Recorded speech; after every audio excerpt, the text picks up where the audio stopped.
Jadi memang makanan itu penting untuk, sangat penting malah, itu malah yang paling utama dalam hubungan dengan berat badan itu, tapi bukan dengan menghitung kalori. Karena tadi kan dari penelitian, kalau kita ngitung kalori tadi, kalau kita mengurangi kalori tadi, awal-awal mungkin berat badannya turun, tapi nanti tubuh tuh akan menyesuaikan dengan, pengurangan kalori tadi. Sorry, sebentar.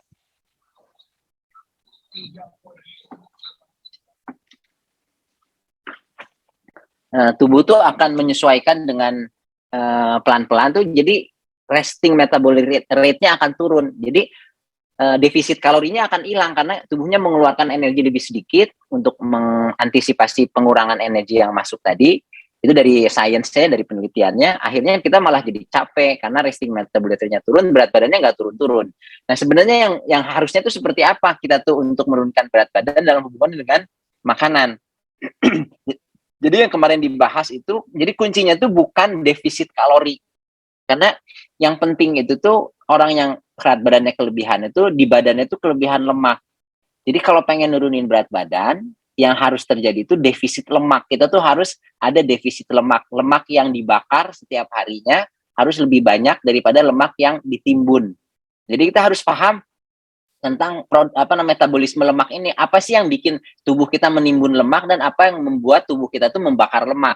Kalau misalnya kita bisa lebih banyak lemak yang dibakar dibandingin lemak yang ditimbun setiap harinya, nanti pelan-pelan tuh berat badannya akan turun karena lemak di tubuhnya akan berkurang gitu.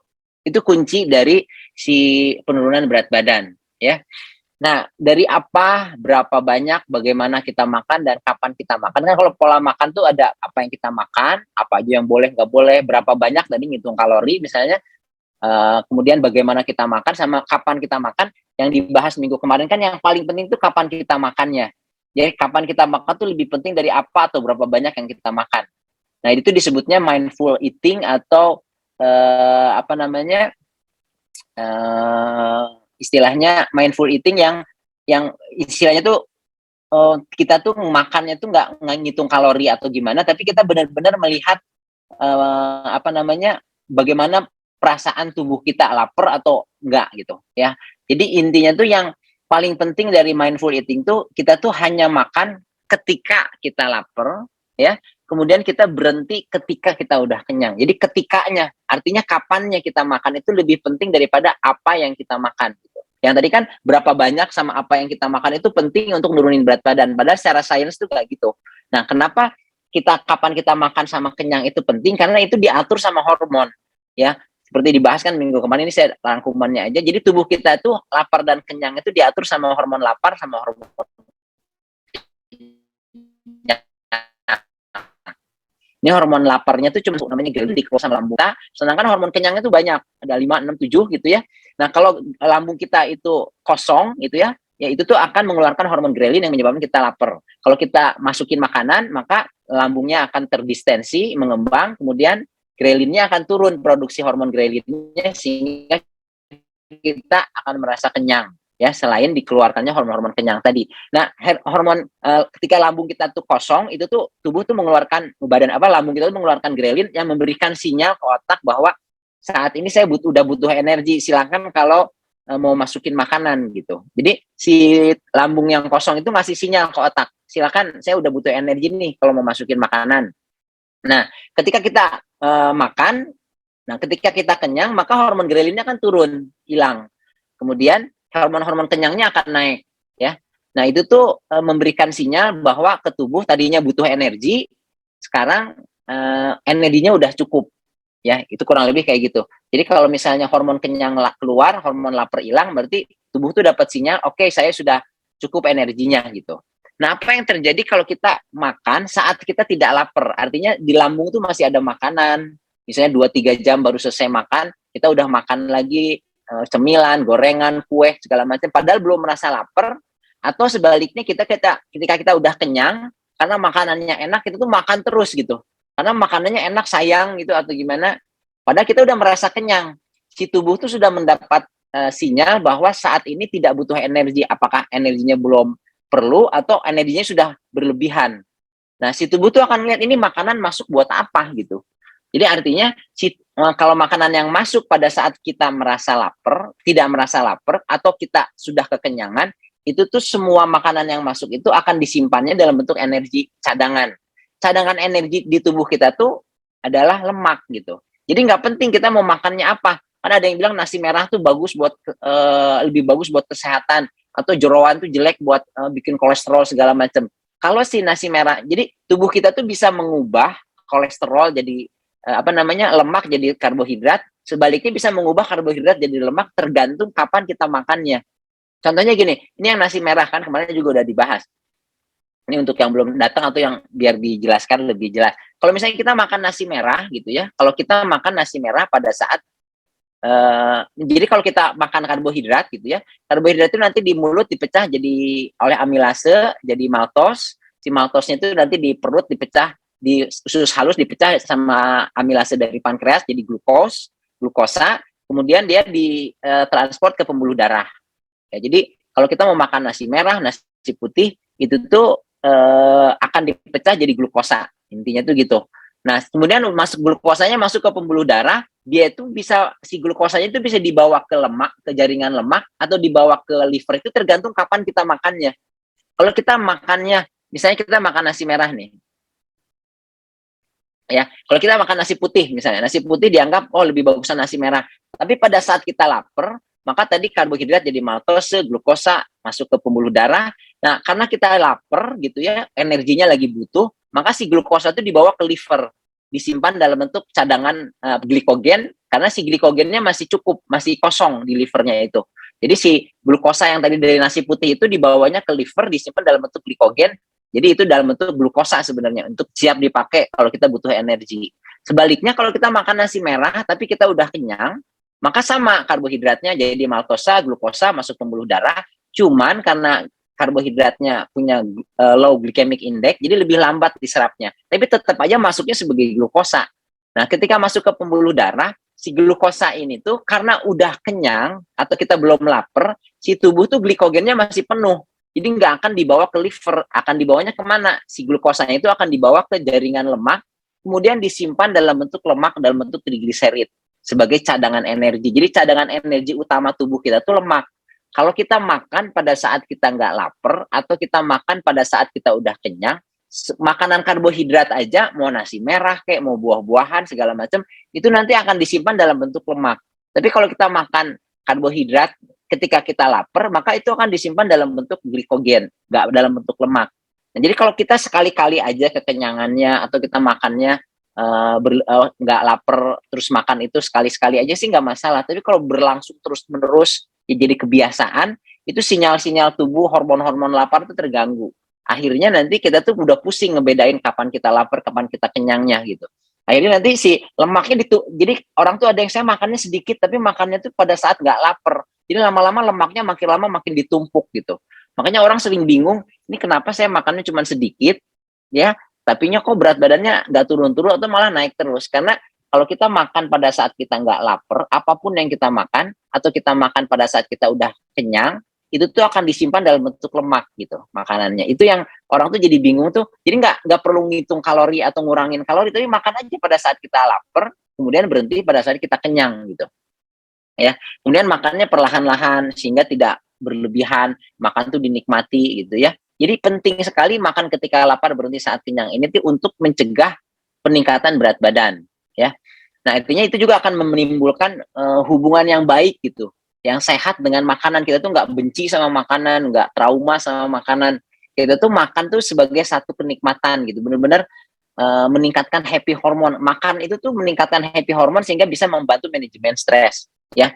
Nah, tapi sekali lagi dalam hubungan dengan diet, makan nggak berlebihan tadi, yang makan hanya lapar, ketika lapar berhenti ketika kenyang, itu cuman mencegah berat badannya jangan naik, lemaknya jangan bertambah.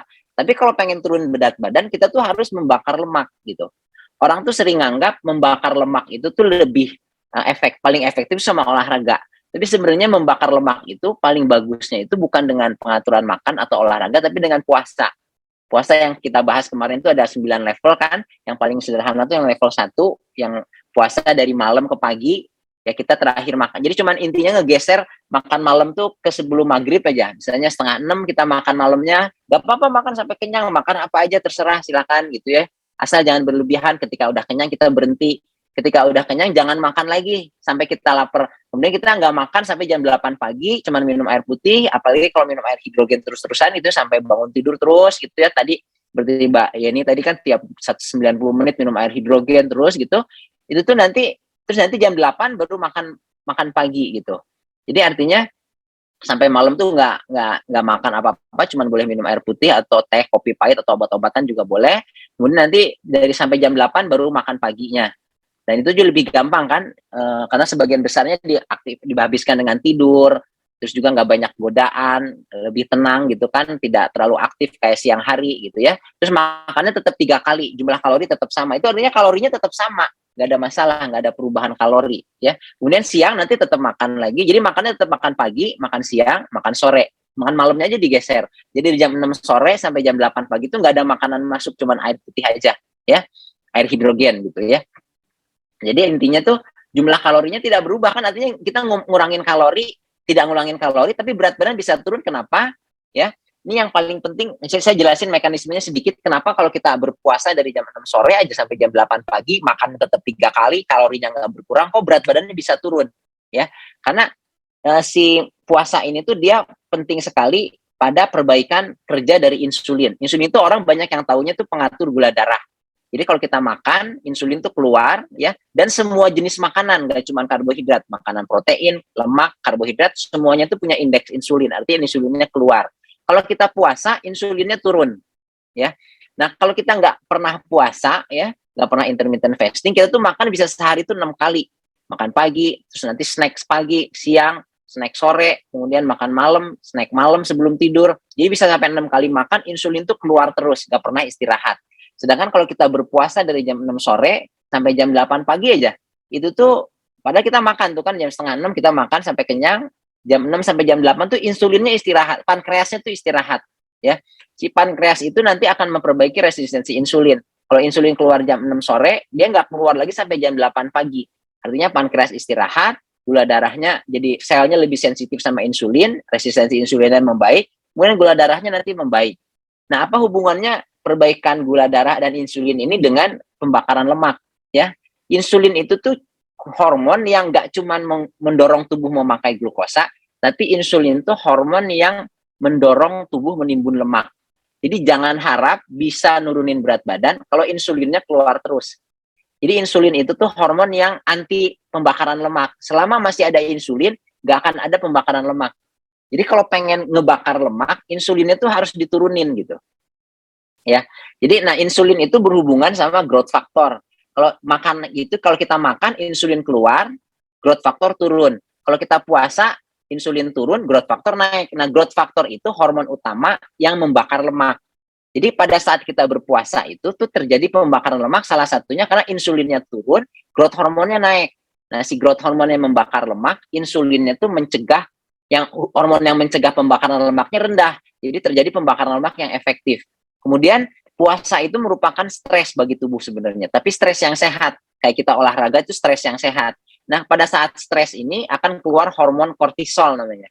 Si kortisol ini tuh pada saat makanan tersedia, dia itu akan membakar lipoprotein lipase, hormon yang menimbun lemak. Kalau banyak makanan terus kita stres.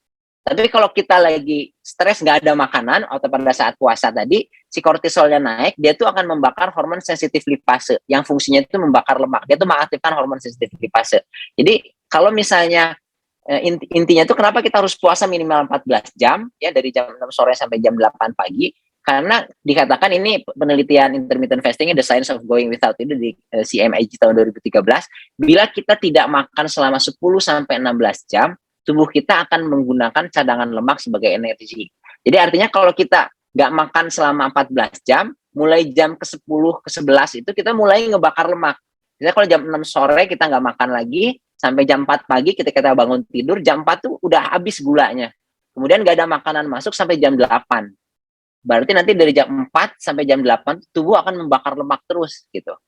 Jadi apalagi kalau kita lanjutin puasanya sampai siang, jadi ngebakar lemaknya terus sampai siang. Itu aja. Jadi kalau kita jadi misalnya ini kita makan jam 6 sore, insulinnya kan turun, kemudian gula di liver mulai habis, insulinnya nggak keluar, growth hormonnya meningkat karena insulin rendah, growth hormon naik, stres hormon meningkat, nggak ada makanan, itu terjadi pembakaran lemak. Dan manfaatnya itu nggak cuma berat badan yang turun, tapi kolesterol dan trigliseridnya juga akan ikut turun. Kemudian distribusi lemak tubuhnya membaik. Berat badan juga nanti bertahap turun. Jadi kolesterolnya turun, lingkar perutnya akan menurun, karena yang pertama dibakar itu lemak di perut. Ya, nanti berat badannya akan turun. Jadi manfaatnya itu nggak cuma sekedar nurunin berat badan, tapi kolesterol sama lingkar perutnya juga akan menurun. Nanti tinggal naikin aja levelnya sampai siang makannya, atau kombinasi sama puasa sunnah misalnya untuk yang beragama Islam, atau puasanya dipanjangin sekali-kali sampai 24 hour fasting gitu ya. Nah, berapa hari seminggu? Kalau bisa sih 4 sampai 5 hari ya. Jadi artinya minimal lebih banyak puasanya daripada nggak puasanya 5 hari. Walau kalau tiap hari malah dapat manfaat tambahan pada ekspresi genetik. Kalau kita bisa puasa intermittent fasting dari malam ke pagi tiap hari, itu tuh ada manfaatnya pada ekspresi genetik atau produksi protein yang sehat. Jadi kan dalam satu minggu ada 7 kali 24 jam, 168 jam. Kalau bisa pengen nurunin berat badan, puasanya itu kalau di total-total itu sekitar 85, 90 sampai 100 jam lah per minggu. Ya, makin banyak puasanya, lebih banyak puasanya dibanding enggaknya, itu lebih banyak turunnya. Jadi sekali lagi, bukan ngurangin kalorinya, tapi membakar lemaknya. Jadi yang penting itu harus ada defisit lemak. Kalau kita pengen nurunin berat badan, pembakaran lemak itu harus lebih banyak dari penimbunan lemak. Ya, yang untuk membakar lemak itu tuh, jadi intinya tuh gini, kalau misalnya ngebakar lemak itu nanti caranya gimana, tadi puasa tadi kan, tapi ada banyak cara. Sekali lagi, kalau kita pola ada yang namanya multi therapeutic approach. Jadi kalau kita mengkombinasikan berbagai pola hidup sehat, misalnya tadi udah hidrogen, kemudian puasa sama diet kan, jadi makan nggak berlebihan terus rajin puasa. Kemudian kita kombinasi lagi sama pola hidup sehat yang lain, misalnya olahraga sama suplemen. Ya, jadi itu tuh bukan efek penjumlahan, tapi efek sinergi namanya. Jadi 1+1 tuh bukan 2, tapi 3, 4, 5, atau bahkan bisa lebih gitu. Ya. Jadi kalau bisa, yang bisa membakar lemak tuh apa? Yang bisa membakar lemak tuh selain puasa intermittent tuh olahraga. Ya, jadi kalau kita rajin olahraga, kita rajin membakar lemak. Jadi puasa intermittent tuh otomatis. Itu no brain aja. Istilahnya enggak. Pokoknya kalau kita puasa 14 jam, mulai jam ke-10 tuh kita mulai ngebakar lemak aja. Ya. Terus kalau misalnya tinggal kita pastikan makannya jangan berlebihan gitu. Ketika kita berbuka puasa, kita tuh makannya jangan berlebihan. Kalau udah kenyang berhenti, kemudian kalau lapar, kalau belum lapar jangan makan. Ya. Nah, olahraga itu sebenarnya harus difahami, kalau kita cuma ngandelin olahraga aja itu agak susah nurunin berat badan. Itu banyak penelitiannya yang menunjukkan kalau kita cuma ngandelin olahraga terus makan sembarangan gitu ya, itu tuh agak susah nurunin berat badan karena kita bakar 700 kalori, kita makan sebentar habis olahraga tuh bisa 700 kalori juga. Tapi kuncinya tuh kan tadi 10 jam setelah kita nggak ada makanan masuk, itu tubuh mulai membakar lemak. Jadi ada yang namanya olahraga tuh olahraga pada saat setelah makan, dan olahraga yang pada saat kita berpuasa setelah lewat 10 jam. Jadi kalau kita olahraganya setelah 10 jam, misalnya jam 5 pagi, jam 6 pagi gitu, sebelum berbuka jam 8 itu, yang dibakar lemaknya itu lebih banyak. Jadi kalau misalnya kita olahraga sesudah makan, yang dibakar tuh gula. Tapi kalau kita olahraga pada saat kita berpuasa, yang dibakar tuh lemak. Sementara kan kita pengen nurunin berat badan dengan efektif, itu salah satunya dengan membakar lemak lebih banyak. Ya, jadi selain puasa itu dikombinasi sama olahraga, terutama fasted exercise ya. Dan sekali lagi, habis olahraga jangan langsung makan, karena kalau habis olahraga langsung makan, insulinnya keluar, growth hormonnya langsung turun. Padahal puasa itu meningkatkan growth hormone, olahraga juga meningkatkan growth hormone. Yang terakhir, kombinasi dengan suplemen. Suplemen itu tuh yang disebut suplemen itu ada antioksidan ya. Jadi selain hidrogen, itu tuh banyak juga antioksidan lain yang bisa kita konsumsi, dan masing-masing punya kelebihan ya dibanding berbagai antioksidan satu dengan yang lainnya. Tapi sekali lagi yang paling bagus tuh antioksidannya hidrogen. Vitamin juga kita bisa konsumsi suplemen vitamin dan mineral gitu ya, karena vitamin dan mineral itu tuh penting untuk metabolisme di dalam tubuh, berhubungan dengan penurunan berat badan juga. Kemudian ada prebiotik sama probiotik, jadi yang bagus untuk kesehatan saluran cerna kita, dan juga bagus untuk mikrobiota usus. Jadi artinya ada makanan yang disukai mikrobiota usus kita, seperti sayuran, buah-buahan gitu ya, atau yang mengandung bakteri yang baik seperti yogurt, Vitacam, Yakult misalnya, atau merek yogurt yang banyak gitu ya. Karena si mikrobiota itu penting untuk berbagai hal, untuk daya tahan tubuh, untuk metabolisme, dan salah satunya untuk obesitas ya. Artinya ini orang yang obesitas itu mikrobiotanya itu berbeda sama orang yang nggak punya obesitas.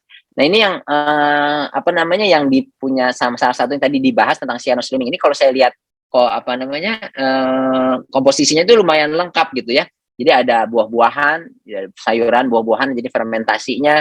Kemudian ada probiotik juga, ada berbagai antioksidan, ada multivitamin, mineral, apa vitamin juga gitu ya, prebiotik sama probiotik juga. Jadi lumayan lengkap gitu ya untuk menurunkan berat badan. Jadi ini suplemennya bisa dikombinasi tadi dengan untuk sekali lagi untuk mempercapai dan mempertahankan berat badan ideal itu paling bagus pakai kombinasi ya. Kombinasi dari mulai minum air hidrogen, dari mulai bangun tidur sampai tidur lagi ya. Kalau untuk yang berat badan kelebihan itu ditambah 1 gelas sebelum makan besar dan 1 gelas sesudah makan besar tanpa merasa kekenyangan gitu ya. Jadi makanannya juga diatur.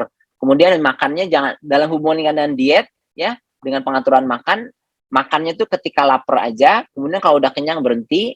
Kemudian juga jalankan puasa intermittent yang paling sederhana itu dari jam 6 sore sampai jam 8 pagi aja, itu paling gampang. Kalau terus-terusan gitu tuh akan terjadi pembakaran lemak setiap hari. Kadang-kadang kita susah kalau olahraga tiap hari, tapi kalau kita bisa puasa tiap hari yang gampang. Ini tuh tiap hari tuh kita ngebakar lemak. Kemudian dikombinasi sama olahraga, kalau bisa dengan fasted exercise, olahraga pada saat kita berpuasa. Kemudian yang terakhir dengan kombinasi berbagai suplemen, salah satunya tadi yang cyanosliming yang lumayan lengkap ya, ada vitaminnya, ada antioksidan, ada prebiotik, probiotik gitu ya. Itu jadi dengan konsumsi kombinasi ini tuh kemungkinannya lebih berhasil. Yang penting itu bisa dijalankan dalam jangka panjang gitu. Ya, jadi mungkin itu kesimpulan yang take home message-nya. Makin banyak pola hidup sehat yang bisa kita kombinasikan gitu ya. Itu tuh maka makin besar. Yang susah tuh sebenarnya bukan nurunin berat badannya, tapi mempertahankan berat badan idealnya. Karena program-program dia tuh banyak banget di luaran itu yang mahalnya dari yang mulai ratusan ribu sampai yang jutaan gitu. Tapi setelah turun berat badannya itu tuh susah mempertahankannya gitu. Nah, jadi kalau kita bisa mempertahankan yang pasti itu air hidrogen itu tuh bisa kita minum dalam jangka panjang ya. Artinya itu bisa terus-terusan seumur hidup kita bisa konsumsi sehingga berat badannya itu kita bisa pertahankan dalam jangka panjang. Mungkin itu aja.